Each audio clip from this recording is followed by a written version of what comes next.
Birlikte dostlar. İftarga pişirip koyayım dedim.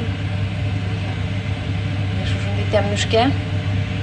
Bir günde temli tobun Raylan'ın akkauntunda kurdum da sırrını şariki. Tam pişirge kire geldi. Min bunday sırrını şarikini bundan 4-5 yıllık balık bistesinde biz biznes prezentatsiya yasadık.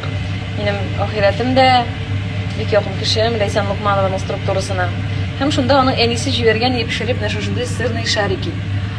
Şul hatlik temni bulgan idi ol. Şul vaqtda reseptin olganim min anın. Lakin pişirmedim.